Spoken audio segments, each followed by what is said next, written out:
आंध्र प्रदेश के तिरुमला सप्तगिरियों के बीच स्थित तिरुपति बालाजी मंदिर में घुसते ही ओम नमो वेंकटेश्वरा की जयगानों से आपका स्वागत होता है। मंदिर में हर दिन लगभग 60,000 श्रद्धालु आते हैं और चढ़ावा चढ़ता है, जो इसे दुनिया के सबसे धनवान मंदिरों में से एक बनाती है।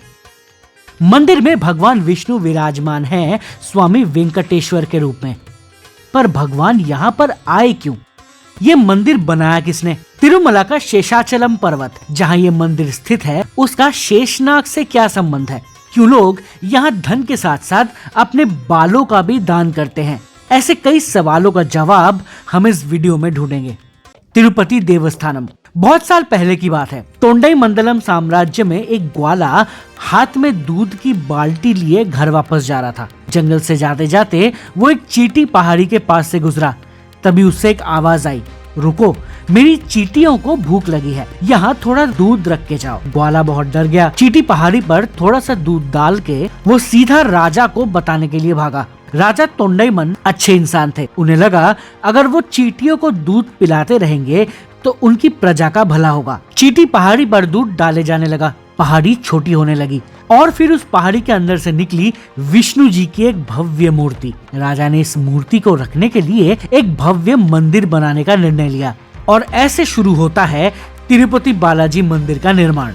विष्णु और लक्ष्मी। श्री कृष्ण के वापस गोलोक जाते ही कलयुग का प्रकोप शुरू हुआ था। ऋषि कश्यप की अगुवाई में ऋषि मुनियों ने एक बहुत बड़े यज्ञ का आयोजन किया। इधर ब्रह्मलोक में ब्रह्मा जी भूलोक में कलयुग के प्रभाव को लेकर चिंतित थे। वो चाह रहे थे कि किसी न किसी रूप में विष्णु जी वापस धरती पर जाएं। नारद मुनि के साथ मिलकर दोनों ने एक लीला रची। नारद मुनि ऋषियों के पास गए और पूछा कि इस यज्ञ का चढ़ावा ब्रह्मा, विष्णु और शिव में से किसको मिलना चाहिए। इनमें से सबसे श्रेष्ठ का चयन करने के लिए ऋषि भृगु को नियुक्त किया गया। ऋषि भृगु पहले ब्रह्मा जी के पास गए, पर ब्रह्मा जी ने उन्हें भाव नहीं दिया। भृगु काफी क्रोधी और अहंकारी ऋषि थे। उन्होंने ब्रह्मा जी को श्राप दे दिया कि उनकी कभी पूजा नहीं होगी। फिर वो शिव जी के पास गए। उनसे भी अवहेलना मिलने के बाद उन्होंने शिव जी को हमेशा लिंग रूप में पूजे जाने का श्राप दिया। अंत में वे विष्णु लोक पहुँचे। विष्णु जी शेषनाग पर लेटे हुए थे और उनकी दृष्टि भृगु पर नहीं जा पाई। ये देखकर भृगु ऋषि बहुत गुस्सा हुए और लेटे हुए विष्णु जी के सीने पर अपने पैरों से ठोकर मार दी। पर गुस्सा होने के विपरीत विष्णु जी ने अत्यंत विनम्र होकर उनका पांव पकड़ लिया और पूछा कि कहीं उनके पैर में चोट तो नहीं आई। विष्णु जी के व्यवहार से प्रसन्न भृगु ऋषि ने यज्ञ फल का उपयुक्त पात्र विष्णु जी को घोषित किया। उस घटना की साक्षी विष्णु जी की पत्नी लक्ष्मी जी बहुत गुस्सा हो गयी कि विष्णु जी का सीना, जहाँ स्वयं लक्ष्मी जी का निवास स्थान है, वहाँ धरतीवासी भृगु को ठोकर लगाने का किसने अधिकार दिया। उन्हें विष्णु जी पर भी क्रोध आया कि उन्होंने भृगु को दंडित करने की जगह उल्टा उनसे क्षमा मांगी।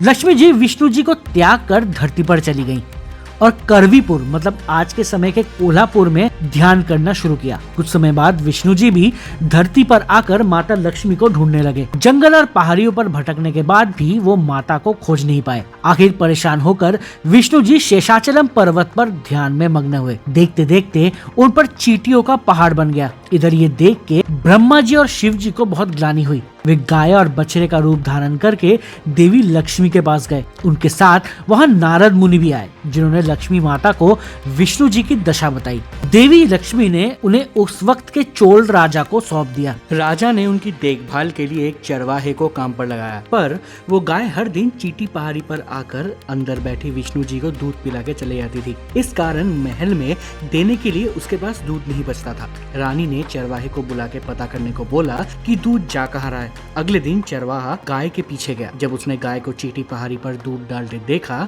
तब गुस्से में आकर उसने गाय की तरफ कुल्हाड़ी फेंक के मारी। तभी विष्णु जी नीचे से प्रकट हुए और कुल्हाड़ी को रोक लिया, पर कुल्हाड़ी से उनके सर पर चोट लग गई। ये देख के चरवाहा बेहोश हो गया। इस घटना के बारे में सुन के राजा भागते हुए आए। विष्णु जी ने राजा को श्राप दिया कि उनकी कभी संतान नहीं होगी, पर बाद में राजा की ग्लानि देख के विष्णु जी ने उन्हें माफ किया कि अगले जन्म में वो राजा की बेटी से शादी करेंगे, श्रीनिवास और पद्मिनी। कुछ समय बाद विष्णु जी ने श्रीनिवास के रूप में तिरुपति के पास वराह क्षेत्र में अवतार लिया। उनकी पालक माँ थी वकुला देवी। चोल राजा ने भी राजा आकाश राजा के रूप में जन्म लिया।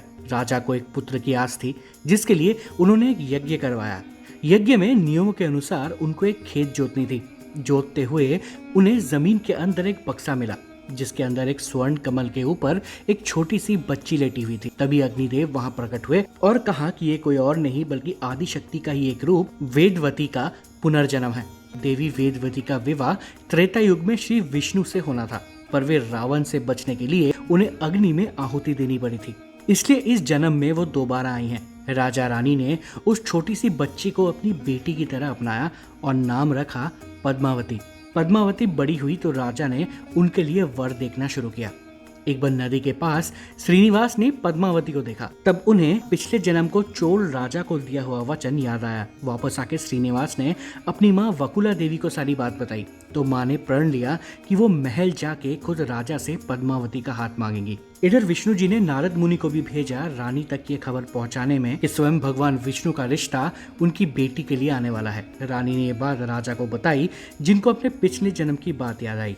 इसलिए जब वकुला देवी रिश्ता लेके उनके पास गई तब राजा और रानी तुरंत मान गए। पर श्रीनिवास के पास धन तो था नहीं, इसलिए उन्होंने धन के देवता कुबेर महाराज से धन उधार लिया और उससे पद्मावती के लिए एक विशाल महल तैयार करा। कुबेर से लिया गया इस धन का उधार इतना है कि कहा जाता है उसी कारण आज भी तिरुपति बालाजी उधारी में जी रहे हैं और अपने भगवान की मदद करने के लिए बहुत मात्रा में धन दौलत भक्त आज भी मंदिर में चढ़ाते हैं। श्रीनिवास पद्मावती का विवाह संपन्न हुआ, पर शादी के बाद लक्ष्मी देवी वहां पर आकर उपस्थित हुई। विष्णु जी ने दूसरी शादी कर ली है ये जान के वो बहुत गुस्से में थी। लक्ष्मी जी को देखते ही श्रीनिवास पत्थर बन गए। लक्ष्मी जी और पद्मावती दोनों झगड़ने लगे। तब ब्रह्मा जी आए और उन्होंने दोनों को पूरी कथा सुनाई। लक्ष्मी जी को समझ आया कि विष्णु जी सिर्फ अपना वचन निभाने के लिए वेदवती से शादी कर रहे थे। तब वो विष्णु जी के पत्थर की मूर्ति में समा गई। इसलिए आज के वक्त तिरुपति बालाजी में स्वामी की मूर्ति को पुरुष और स्त्री दोनों के कपड़े पहनाए जाते हैं। पद्मावती तिरुचनूर गई और वहां जाके बस गई अपने पति भगवान वेंकटेश्वर के मंदिर से महज 5 किलोमीटर दूर। आज के समय उन्हें यहाँ आरलमल मंगई के नाम से पूजा जाता है। कहा जाता है कि तिरुपति की यात्रा पद्मावती देवी के दर्शन के बिना पूरा नहीं होता। शेषाचलम। तिरुपति बालाजी शेषाचलम पर्वतों पर स्थित है। ये पर्वत और कोई नहीं बल्कि विष्णु जी के शेषनाग का ही एक अवतार माना जाता है। कथा वैकुंठ में वायुदेव और शेषनाग की लड़ाई से जुड़ी है। एक बार विष्णु जी को लक्ष्मी जी के साथ अकेले में समय बिताना था तो उन्होंने आदिशेष को वैकुंठ के दरवाजों का पहरा देने को कहा। जब वायुदेव घुसने लगे तो शेषनाग ने उन्हें रोक लिया। दोनों में भीषण लड़ाई हुई। गुस्से में वायु ने पूरी सृष्टि से हवा खींच ली। सबके प्राण खतरे में आ गए। तब ब्रह्मा जी के अनुरोध से शेषनाग हार मानकर धरती के इसी जगह को अपना घर बना लिया। केशदान। तिरुपति बालाजी में लाखों लोग अपने बालों का दान देते हैं। क्या आपको इसके पीछे का कारण पता है? इसके लिए कथा के उस हिस्से में चलते हैं जहाँ चरवाहे की कुल्हाड़ी से विष्णु जी के सर पर चोट लगती है। इस वार के कारण उनके कुछ बाल भी गिर गए थे। तभी पासी से गुजर रही नीला देवी नामक एक स्त्री ने अपने बाल काटकर बालाजी के घाव पर लगाए। नीला देवी के केश से बालाजी का घाव ठीक हो गया। भगवान वेंकटेश्वर ने देखा कि नीला देवी के सर से खून निकल रहा है। तभी उन्होंने नीला देवी को बाल वापस दिए, लेकिन उन्होंने बाल वापस नहीं लिए। देवी नीला ने कहा कि भविष्य में जो भी भक्त बाल दान करेगा उसे पापों से मुक्ति मिलेगी। तभी से ये मान्यता है कि बाल दान करने से भक्तों की सभी इच्छाएं पूरी होती है। नाम। तिरुपति बालाजी में भगवान श्रीनिवास यानी विष्णु जी को 2 मुख्य नामों से बुलाया जाता है। एक है वेंकटेश्वरा और दूसरा है बालाजी। आइए इनके पीछे की भी कहानी समझते हैं। संस्कृत में वेंकटा के 2 अलग अलग अर्थ हैं। पहला पापों का नाश करने वाला। ऐसा कहा जाता है कि ब्रह्मा ने विष्णु से वादा किया था कि जो कोई भी तिरुमला पहाड़ियों का दौरा करेगा वो अपना पापों का प्रायश्चित करेगा। वेंकट का ये अर्थ ब्रह्मांड पुराण और भविष्योत्तर पुराण में पाए जाने वाले शब्द के प्रयोग पर आधारित है। वेंकट नाम का एक अन्य अर्थ सांसारिक धन का दाता है। ये अर्थ वायु पुराण में मिलता है। ये अर्थ विष्णु जी के गुणों में से एक से संबंधित है। अब आते हैं बालाजी वाले नाम पर। इसके पीछे बहुत सारी कथाएं प्रचलित हैं। पहली कथा हमें राजस्थान से तिरुमला आए हुए हाथीराम बाबा जी के बारे में बताती है, जो बहुत बड़े विष्णु भक्त थे। उनकी भक्ति से प्रसन्न होकर विष्णु जी उनसे बाल रूप में मिलने आए थे और तभी से वहां विष्णु जी को बालाजी कहते हैं। अगली कथा कहती है क्योंकि भगवान वेंकटेश्वरा को यहाँ प्रथाओं के मुताबिक साड़ी भी पहनाई जाती है तो उत्तर भारत से आए भक्तों को पहले ये लगता था कि वो खूबसूरत कन्या है, इसलिए वो उन्हें हिंदी शब्द बाला बुलाते थे, जिसका मतलब होता है एक खूबसूरत कन्या। अपनी रिसर्च के दौरान मुझे इन 2 कथाओं के बहुत सारे अलग अलग वर्जन्स मिले। अगर आपको इसके बारे में और कोई अन्य कथा पता हो तो कमेंट्स में जरूर बताइएगा। रंगदास भगवान विष्णु के कट्टर भक्त थे।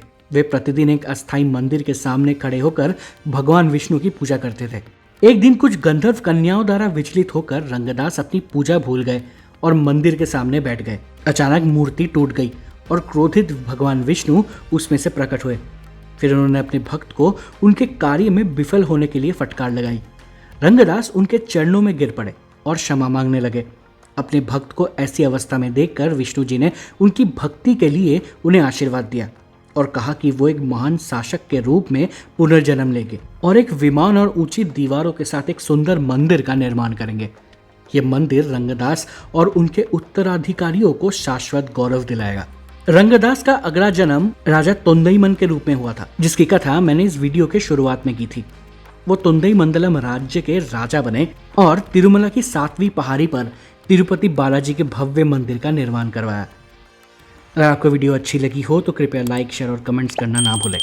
धन्यवाद।